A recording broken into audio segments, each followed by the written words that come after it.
Cairo 8 days after Sudanese soldiers massacred pro-democracy demonstrators in Khartoum in June, an obscure digital marketing company in Cairo began deploying keyboard warriors to a second front, a covert operation to praise Sudan's military on social media.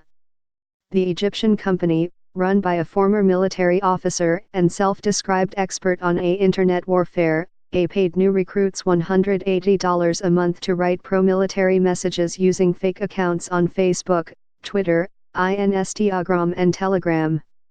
Instructors provided hashtags and talking points. Since the ouster of President Omar Hassan al-Bashir in April, new employees were told, protesters had sown chaos in Sudan. Their demands for democracy were premature and dangerous. Order had to be restored. We at war, an instructor told the new employees. Security is weak. The army has to rule for now. Covert influence campaigns have become a favored tool of leaders in countries like China and Russia, where manipulation of social media complements strong-arm tactics on the streets.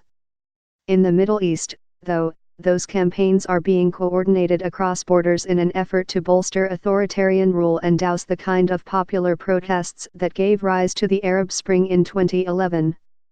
The secretive Egyptian effort to support Sudan's military on social media this summer by the company in Cairo, New Waves, was just one part of a much bigger operation that spanned the Middle East and targeted people in at least 9 Middle Eastern and North African countries, according to Facebook. The campaign was exposed on August 1 when Facebook announced that it had shut down hundreds of accounts run by New Waves and an Emirati company with a near-identical name.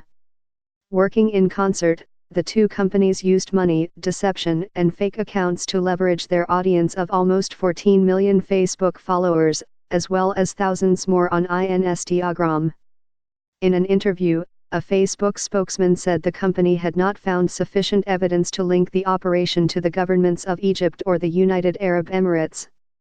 But there were many hints of such a link. The New Waves owner, Amr Hussein, retired from the Egyptian military in 2001 and described himself on his Facebook page as a researcher on internet wars. He is a vocal supporter of Egypt's authoritarian leader, President Abdel Fattah el-Sisi, and has publicly campaigned in support of Mr. el-Sisi's draconian crackdown on internet freedoms. His company operates from a military-owned housing project in eastern Cairo where employees are warned not to speak to outsiders about their work. Its messages are a mirror image of the foreign policy objectives of Egypt, the United Arab Emirates, and Saudi Arabia, a powerful axis that has wielded immense influence across the Middle East since 2011, bolstering authoritarian allies or intervening in regional wars.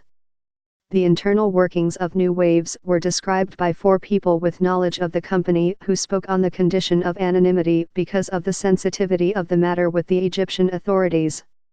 Responding to Facebook's accusations, Mr. Hussein, the owner of New Waves, called the company a liar and denied any links to the Emirates. I don't know what you are talk about, he wrote in a text message, calling Facebook not fair. He declined to comment further. 2 former New Waves employees did not respond to requests for comment. Sudanese activists who noted a surge in pro-military social media activity over the summer said they were unsurprised to learn of the campaign. There have been so many fake accounts, said Mohammed Suleiman, a Boston-based engineer allied with Sudan's protest movement. Fake news is a real source of danger for Sudan. If there is ever a counter-revolution, one of the regime's main tools will be social media. Facebook said the Egyptian and Emirati companies worked together to manage 361 compromised accounts and pages with a reach of 13.7 million people. They spent $167,000 on advertising and used false identities to disguise their role in the operation. Their posts gave a boost to the Libyan warlord Khalifa Haftar, who counts Egypt and the United Arab Emirates among his staunchest allies, praised the United Arab Emirates and slammed the wealthy Persian Gulf state of Qatar, a sworn enemy of the Saudis, Egyptians and Emiratis. Other messages talked up the Saudi-led war in Yemen and promoted independence for Somaliland, a key objective of the Emirates as it jockeys for influence and lucrative contracts in the Horn of Africa. The website of the Emirati company, Wave, which shut down after Facebook named it on August 1, listed its business address as a government-owned media complex in Abu Dhabi. A customer service agent at the complex, 2454, said Wave had a registered capacity of 10 employees and named its general manager as Mohammed Hamdan Al-Zabi. Emails and phone calls to the company went unanswered. In Cairo, recruits to the new Wave's operation targeting Sudan were told their job was to create a balance between the military and protesters on social media. We're doing something very big, very important here, one trainer said. In the past wars were conducted with weapons. Now it through social media. Egypt, Saudi Arabia and the United Arab Emirates were the main supporters of the Sudanese generals who seized power in April. The Saudis and Emiratis offered $3 billion in aid while Egypt provided diplomatic support. Sudan's vibrant social media space, though, has been harder to control. Since the first protests against Mr. al-Bashir in December, protest leaders have used the internet to mobilize demonstrations, to circumvent official censorship and to attract support from global celebrities like the pop star Rihanna. Within hours of the massacre of civilians in Khartoum on June 3, the military's first act was to shut down the internet in Sudan. Then it turned to social media to try and soften its harsh image. Accounts run by Lieutenant General Mohammed Hamdan and his notorious Rapid Support Forces paramilitary unit showed him cooking meals and addressing rallies, highlighting his demands for higher teachers' wages. Sudanese activists petitioned Facebook to shut down those accounts, accusing the company of giving a free platform to a potential war criminal. Facebook declined to act because the Rapid Support Forces had become a state actor, a Facebook press officer said. General Hamdan is now a leading figure in the power-sharing government, which began taking shape this week with the formation of a new cabinet. In April, however, Facebook investigators started to scrutinize new waves as part of the tech giant's global drive to shut down what it calls a coordinated inauthentic behavior on its platform.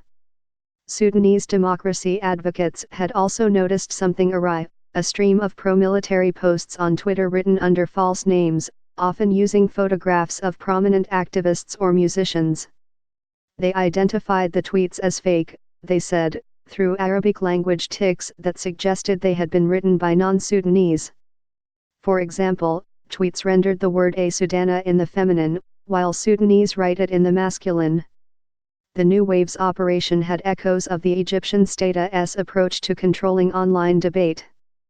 Under Mr. El-Sisi, Egypt has blocked over 500 websites and introduced laws that criminalize criticism of the government on social media, which Mr. El-Sisi has described as a threat to national security. Online critics are frequently jailed in Egypt.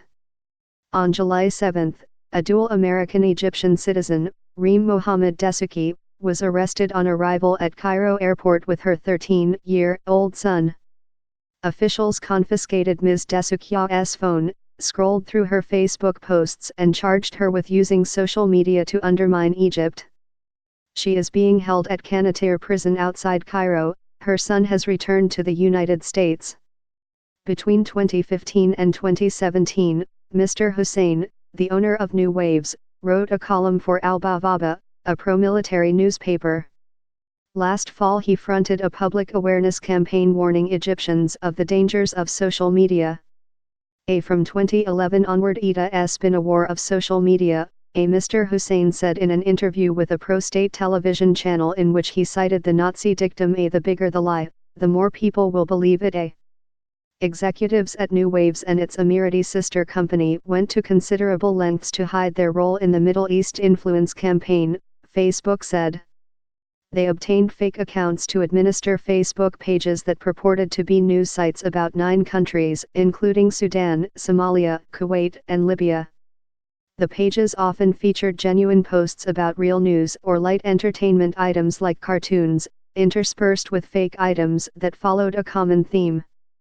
The Sudan Al-Yawm, Sudan Today, Facebook page linked to a news website of the same name that published 17 articles between this May and August accusing the Muslim Brotherhood of conspiring to overthrow Sudan's Transitional Military Council, and 60 other articles supporting General Hamdana's leadership.